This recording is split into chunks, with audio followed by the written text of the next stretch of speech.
Mr. Speaker, I support this with extreme caution. The principle of selling assets and making them private so that they are run in a private way and not by government is good.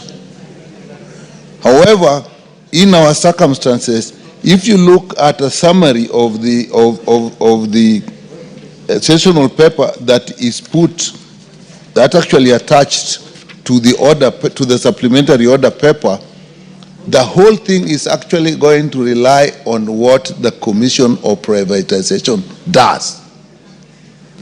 There are a lot of questions that have been put what it should do.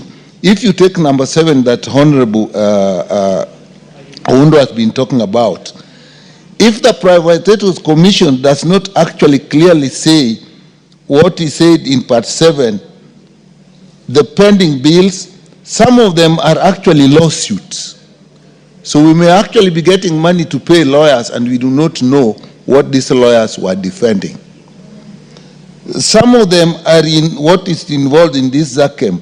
We are not quite clear what really happened in those ZACM lawsuits. And if you look at what this summary says in 3, is that actually this is a strategic company.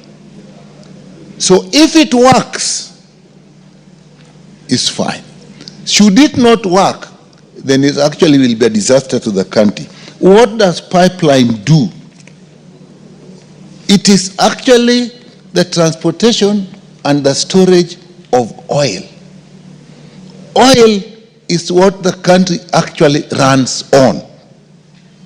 In our transport system, if oil is not handled well, you are done. Whether you are transporting people, whether you are transporting goods.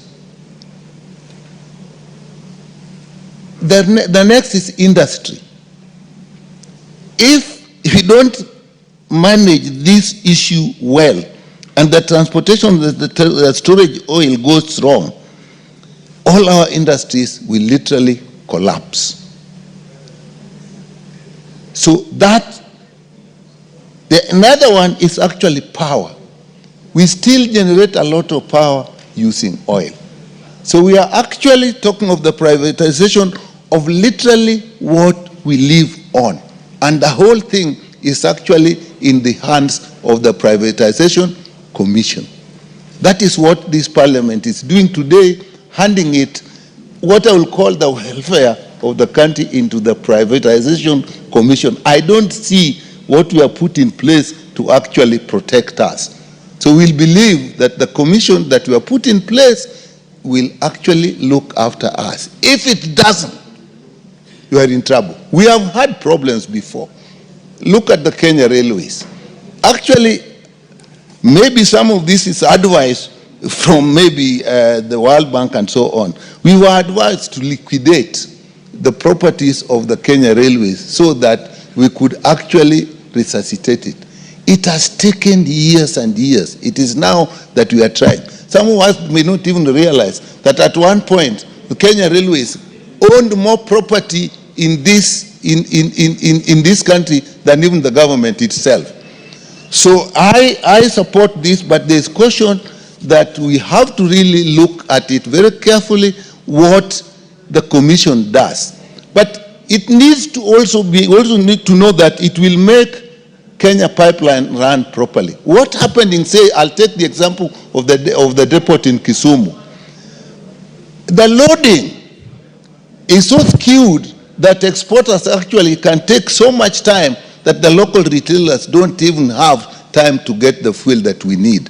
So I agree, I support this, but this caution we must take into consideration, and the Privatization Commission must know what it is taking this country into. Thank you, Mr. Speaker. Honorable Mungi Mutuse.